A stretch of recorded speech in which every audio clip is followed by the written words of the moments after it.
Hello, everyone. Welcome back to another episode of Backstage Spotlight. Today we have with us the sensation that is Vicki Manser. Hello. I don't know if sensation is the right word, but thank you very much. Oh, how's your day been so far? Yeah, it's been good, thank you. Just been to the gym, been training a few clients. Pretty uneventful. Not a lot to report, but it's been nice. Good, good. So, for those people who might not be familiar with who you are, would you like to introduce yourself and say a bit about what you've done in the past and what you're doing at the moment? Absolutely. So, my name's Vicki Manser, and I am a musical theatre actress. I've been in shows like Sunny Afternoon, Bat Out of Hell, Six.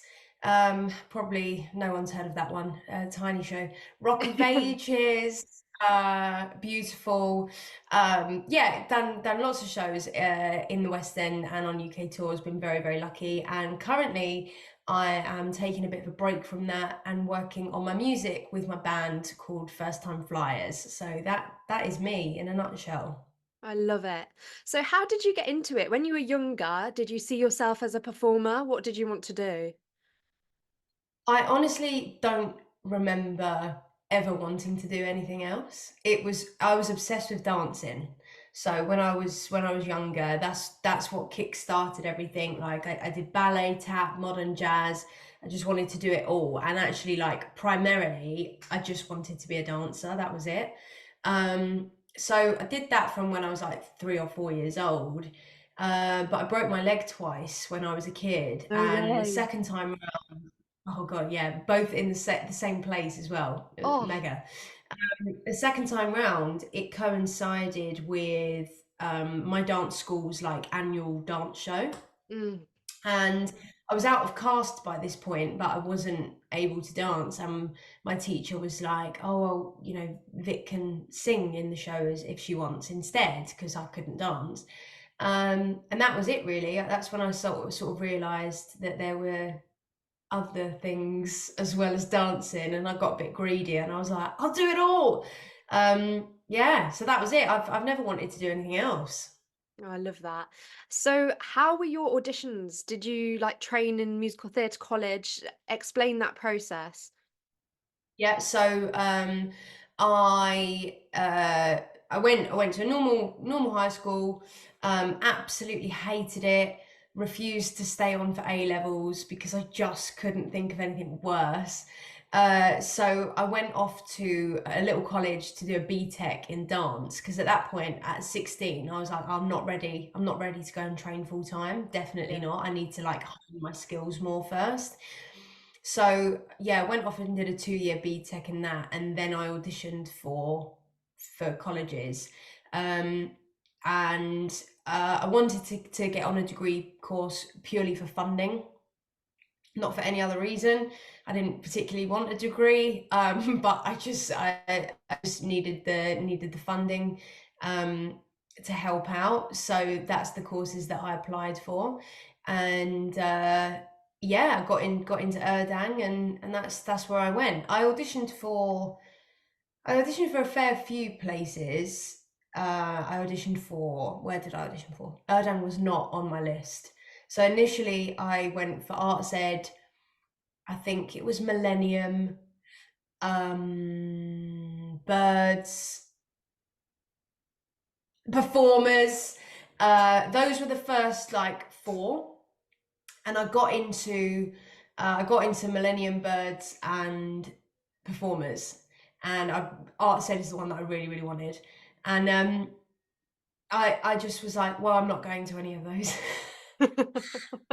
Not for any reason, because I think they're bad colleges or anything, but literally because I was petrified about moving out of home. And that's why I wanted to go to Arts Ed. That's purely why I wanted to go to Arts Ed, because I was like, I can commute that. It'll be so long, but I can commute that. So yeah, I got into all these fantastic colleges, and there was me. I was like, no, I'll try again for somewhere closer. So that's when I tried for Erdang, and it was so late on in the year as well, and I got in there. So I was like, brilliant, that's where I'll be going, because that means I don't have to move out of home. So that's how I my journey. That's my journey into Erdang. So how did you find auditions? Because obviously going to a normal school, it's hard to like get your applications in. How did you know about like audition preparation at that age, and what advice would you give to people going through similar stage of their life? So, really interestingly, I well, it just despite the fact that I was on a dance course and they were very helpful uh in sort of talking about the colleges, so I sort of had an insight as to like where I should be looking. But because I was on a dance course and nothing else, all of the dance stuff I felt really prepped for. Everything else I had no clue. So when they were asking for legit songs, I I didn't know what a legit song was. I had no clue. And I got, so this is where I went wrong. Arts Ed was my first ever audition. And had Arts Ed have been later on, potentially it could have been a very different story because what tripped me up was the legit song.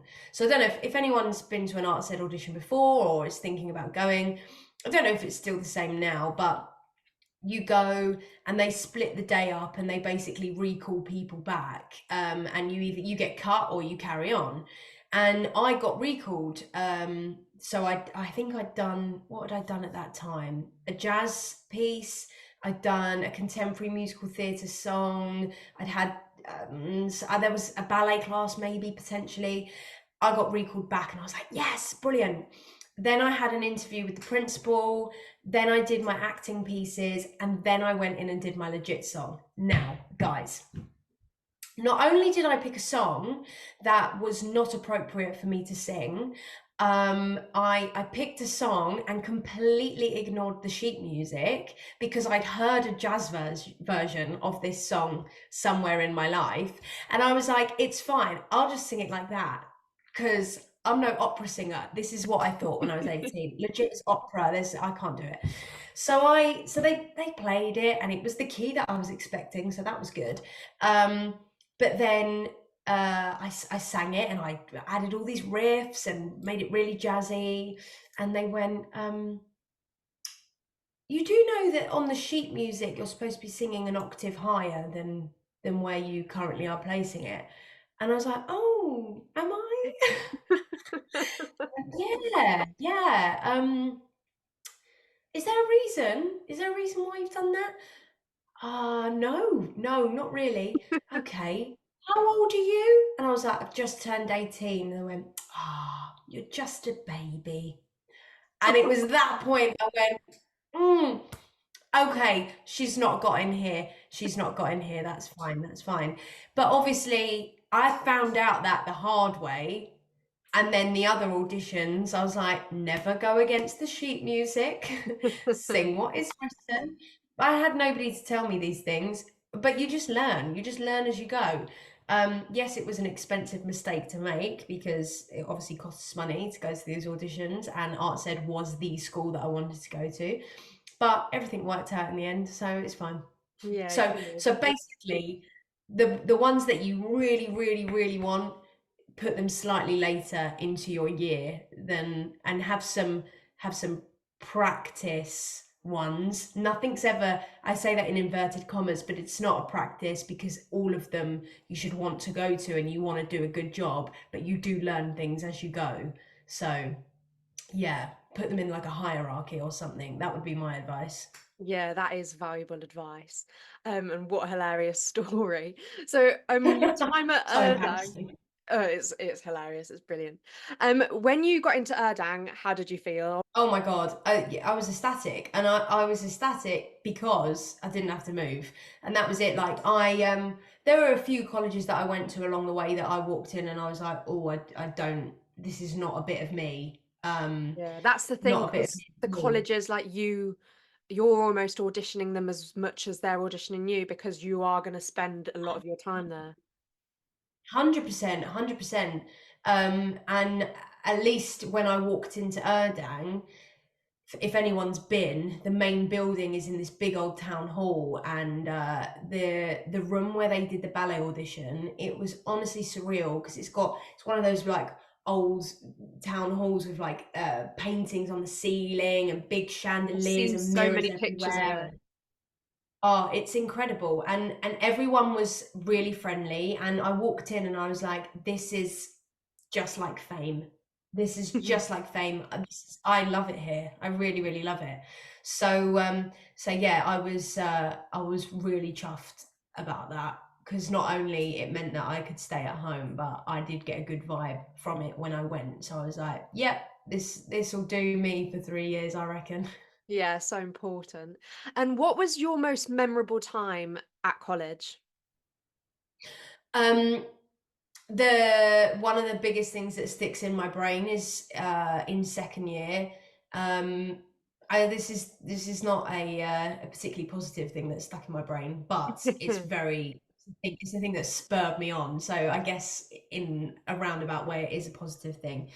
So second year, it came to the summer show time, and because I was on degree, summer show was optional. You didn't have to do it, and in my first year I didn't do it because I took the opportunity to finish my year a little bit shorter and go and work and try and replenish some money, get some funds in the bank, and get myself ready for second year.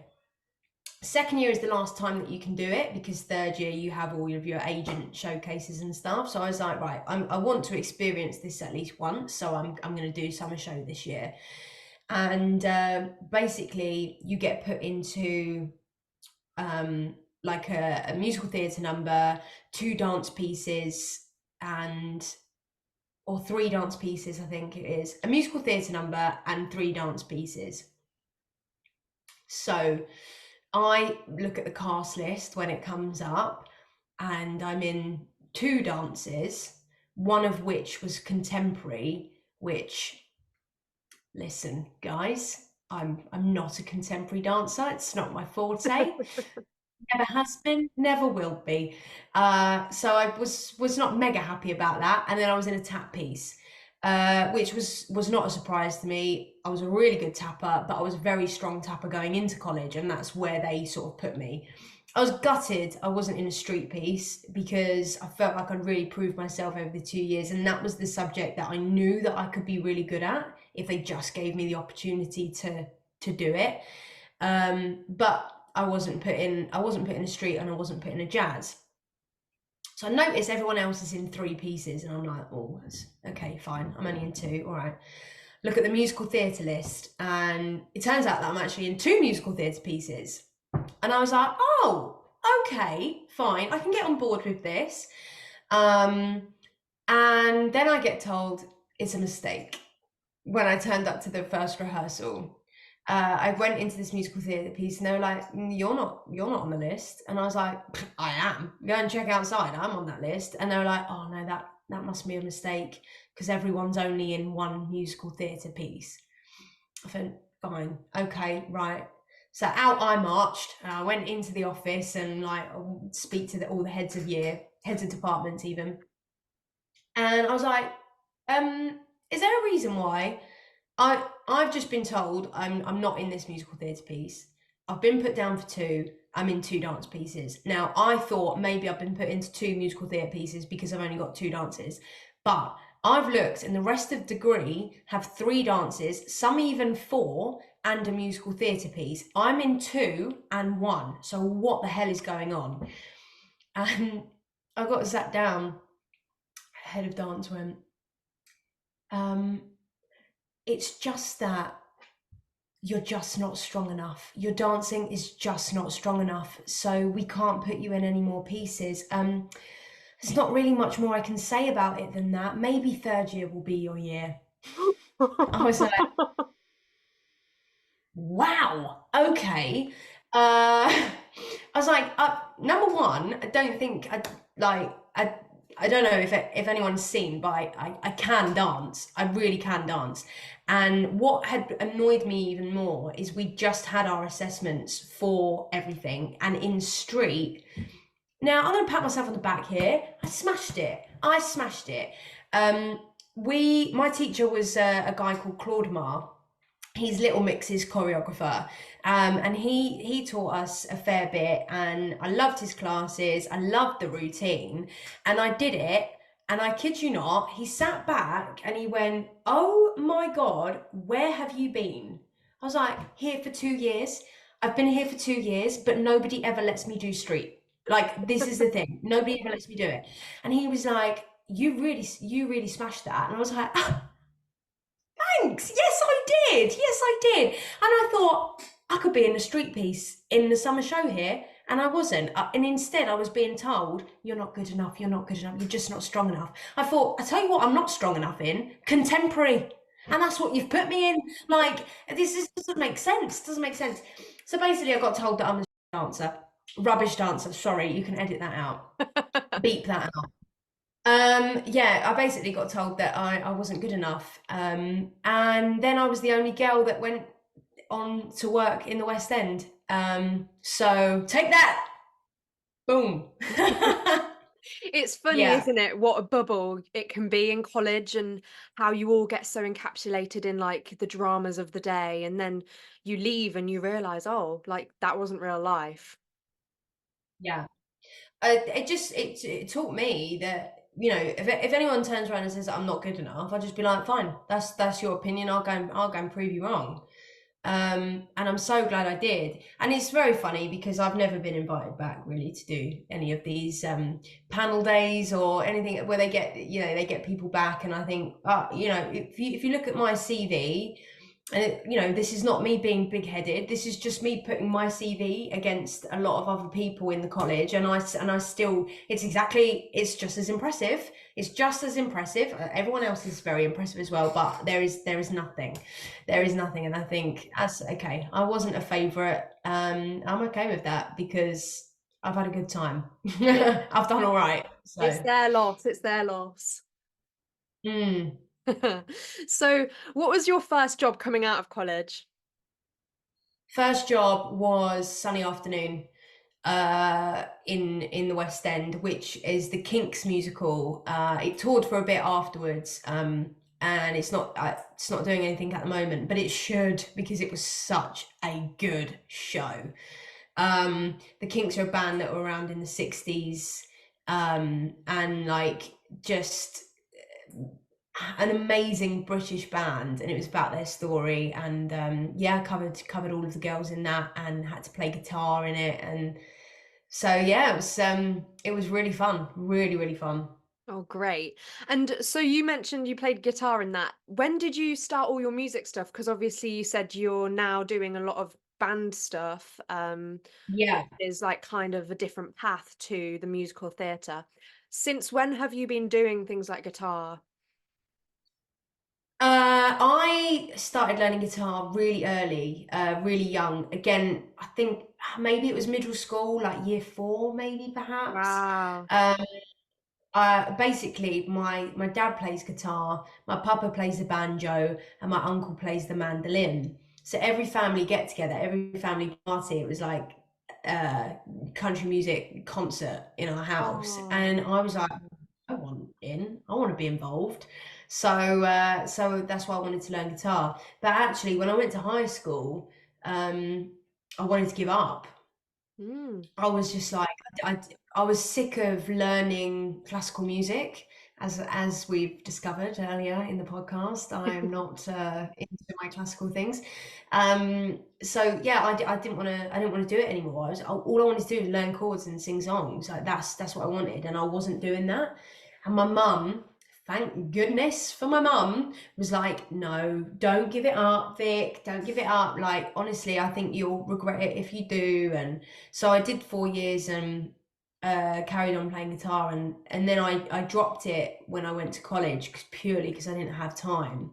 But thank God I did not drop that guitar in high school because that was my ticket into the West End, 100%. I don't think I would have had the same career now if I didn't have that in my back pocket ready to go for that job. And I say ready to go, I had to work so hard to get it up to standard. And Elliot Ware, the musical director took a massive chance on me, was like, she's got something, like we need to give this girl a chance, like thank you to Elliot. But it was purely because I could play guitar. So yeah, thank God I didn't give that up. Yeah, what a good skill to have. So talk to us about Six the Musical, because I know a lot of listeners will probably have maybe come from that fan base. How was it? And also, how is it going on tour? So the show is wild. I can't thank the show enough for what it has done for me, not only in like in terms of career, but just for my personal life as well. For those that don't know, like I met my fiance on that gig, so it's um it's really it's great. I love it. I love it. I love it. I love it. Funny story. I wasn't even going to go to the audition for it. No way. Yeah. So I'd done up until this point, I'd done Sunny Afternoon, Beautiful in Town, Bat Out of Hell, and I swung on all of these jobs. So I was off stage for all of them. And I said to my agent, I was like, right, it's about time now. It's about time I want to get myself out of this swing bracket. Like, I love it. And I would happily go and, I'd go and be a swing now if it was for the right show, because I just love how much it works my brain. I get so much satisfaction from it. But that being said, I wanted to tick some boxes in my career, and I wanted to have a part. I wanted to be on stage. I wanted to, lead a show. I wanted to do all these things. So I was like, listen, your girl don't want to swing anymore, not for the time being. I really want to try and get out of that. They said, yeah, cool, cool, cool. Anyway, Six the Musical audition comes in, and it's for swing, Six the Musical. I said, nah, no, sorry, not gonna do it. And my agent was like, now listen, Vic, it's doing quite well at the moment. So it's still really small. By this point, it had done Edinburgh and their little tour. Think it's going to be quite good. Why don't you just go? Why don't you just go and see what happens? I was like, right, okay, fine. So I went along and I auditioned, met Toby and Lucy in the first round. I actually didn't think my first round went very well. Actually, I was really surprised when I got a recall. Um, and I went through the stages, and it was a really intense, actually, audition. By the end of it, I was like, "You best give me this job because I know the whole entire show now. Like, Wow. come on, you've got to see all six queens." Um, anyway, the offer came through, and they were like, "Yeah, we'd love to have Vic on board, so it'd be swing, but she'd get one show a week as Cleves and Boleyn." So I was like, I said to my agent, I was like, well, that's not a swing, that's an alternate. She was like, yeah, my thoughts exactly. Like that's different on your CV to swing. So she was like, we're gonna go back and we're gonna ask for the role to be changed, the title to be changed. And she was like, I'm gonna speak to, because Courtney was the other one that got it at the Yes. same time as me. She was like, I'm gonna liaise with Courtney's agent as well to make sure that they don't accept this until the role is changed to alternate. So thanks to my agent, whoop whoop, it got changed to alternate, and that was it. The rest is history. And thank God she made me go to that audition, because can you imagine how different things would be now if I hadn't have gone? Absolutely mental. And got out of the swing bracket because I was now alternate doing a show a week. So it was great on all rounds. Yeah. So am I right in thinking you have played all six queens? Correct. Correct. I was And the second person to do it after Grace Moat. that is insane. How does your brain deal with that? And also, when you're learning it, do you know most of it from like being another part in the show, and then you just have to like think about where they go, like what where their positions are and stuff, because you've been in the show for Yes, so long. that's how my brain works, is that one becomes muscle memory, and you sort of, where the others are from. Like, I know that when I'm Boleyn, I'm talking to Cleves and she's over there at this point. So then I know that when I'm Cleves, I'm there looking at Boleyn. So Yeah. yeah, definitely that's how my brain works. But the audition, not audition, the rehearsal process for it was quite frustrating for myself because I'd done so much swing work. The way that they do it is they don't sort of allow you to look at it as a whole. They want you to focus on one person and one person I only. see. Um, and so I found that quite tricky actually because I was like, my brain is just not. I feel underprepared now for everything else than this one track. And when actually I know I've got the mental capacity to hold six parts in my brain, let's just go for it. Let's just do it. But that's not how they worked, and that's fine. And it was a different experience for me for sure. But yeah, I used to go to sleep and recite the whole show, all six queens, every night. Every night I used to do it, just to like, and even when I knew it, my brain just wouldn't switch off from it. And that's the thing about being a swing, is that I feel like I never switch off. I'm just constantly thinking about it and possible scenarios and trying to get everything in my brain. So yeah, it's quite consuming to do that, but it's very rewarding. Yeah, I can imagine. And what a skill. And is there any, of course, like I can't imagine how amazing you would have been at all six roles, but was there, what was the most, like the biggest mistake you ever made on stage? Oh goodness, quite a few. Uh, Good. It's a good question. Well, I mean, there's one time I forgot whether I was divorced, beheaded, or died, or survived. So at the end bit, when it's really quick, divorced, Yeah, beheaded. yeah. So I got to the front, and I was like, here I am. Yeah, that was quite a funny one.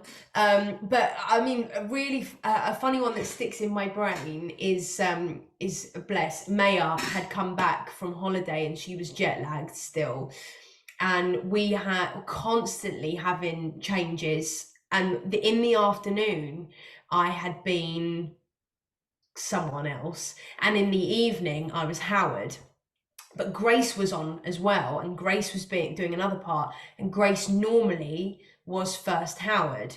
So I can't remember who I was, but I wasn't Howard anyway. And Maya, literally, bless her heart, when everybody, it's I think it's your go now or something, and says Kay Howard, and literally grabbed Grace's hand to take her forward, and I was like. It's me actually. I'm Howard. She was like, oh, oh Oh, God, so funny. But we're all human. Everyone makes mistakes, and I think that's what keeps it alive. If it was the exactly. same day in, day out, like it would be so boring. And even the slightest little thing that the audience will find not funny in the slightest, the six of you on that stage are absolutely wetting yourselves because it's what keeps you going. It's brilliant. The amount of times I corpsed and on tour, especially, geez, they're a funny bunch. They are a funny bunch. My shoulders would be like this. I have to turn around, face back, and you see my shoulders going up and down like Oh, brilliant. On the whole, what terrible. would you say your favorite queen was to play? It used to always be Berlin when I was alternate and swung them all, but I do have to say like Howard's got a special place in my heart now. Since doing that in town and then especially after tour, I think Howard's story is one of the most important to tell actually, and I think her song is so great in the way that you lure the audience into a false sense of security, and they're laughing at the beginning, and then by the end, like if that crowd is deadly silent, I'm like, yes, you sit there and think about what you've done. Oh, what a good track. And how was the tour aspect of it? I loved the tour. In fact, I preferred it. I Really? I preferred the tour to town, yeah, massively. I just think like especially when I played Howard in town, I felt this terrible sense of imposter syndrome. I was so anxious all the time.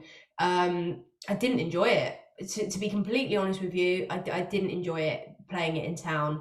And it was a completely different story on tour. Like I just loved it, absolutely loved it. I felt like I was coming into it not not you know not um not half-heartedly, that's the wrong word, but basically I wasn't supposed to be Howard in town, so therefore I never felt like Yeah, I it know what you was it mean. was it was truly my part. So it was very different on tour, and we just had a great bunch of people. Like the cast and the band, everyone on tour were just brilliant. Not that they weren't in town. That's not what I'm saying. But you just bond so much tighter on a tour because you're Yeah. away from home and you all stay together and live together and eat, sleep, breathe together.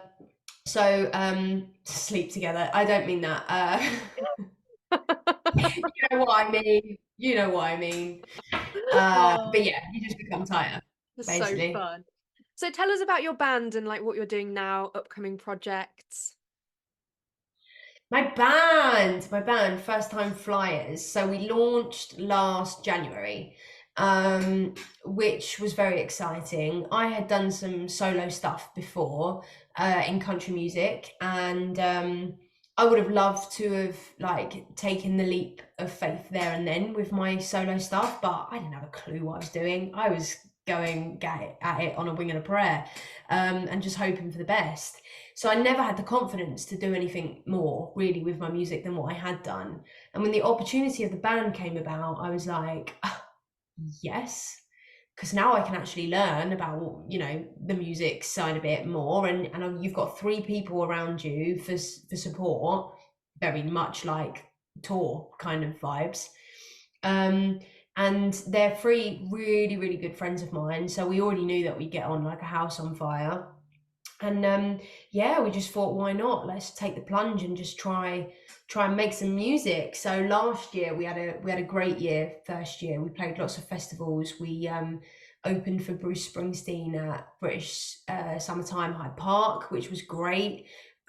We played C2C Festival at the O2 Arena. We played Long Road, which is a massive country music festival. We had like a crowd of 3,000 in our tent for that. We played just before the headliner, which was just wild. And then we went on a tour, which we sold out, which I couldn't believe because we'd only been a band for 9 months.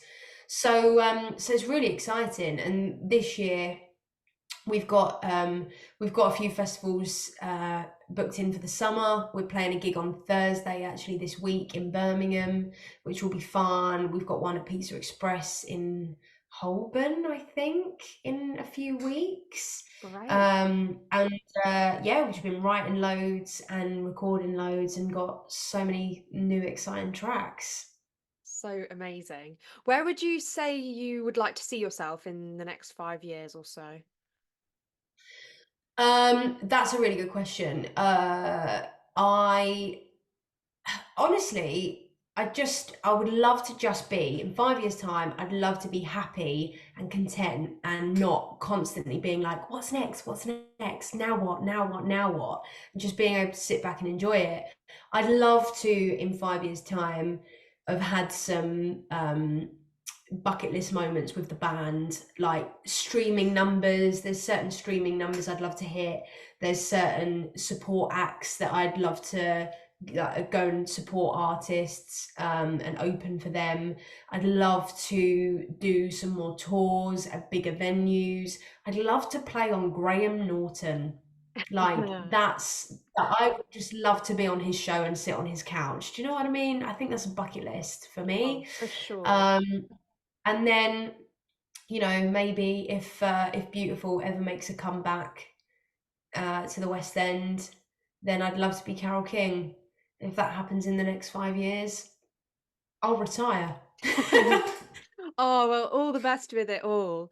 And the last thing I always ask all of my podcast guests is if you could nominate someone to come and impart their knowledge on my podcast, who would it be?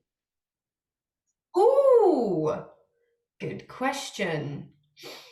Um, so Anyone, performance industry, anyone, behind the scenes, anyone. anything. I think it would be very insightful to to have somebody that's like casting director side Yes. that's got knowledge of what it's like going into colleges and doing workshops, but then also casting all these big shows, like someone like James Pearson, he cast Okay. Six. Yes, yes, of Get him on. course. I'll definitely reach out. Thank you so much, Vicky. What a great episode it's been. And to everyone listening, make sure you go check Vicky's page out, go follow First Time Flyers, see what she's up to at the moment, and we'll see you in the next episode. Bye, Vicky. Hey, thank you.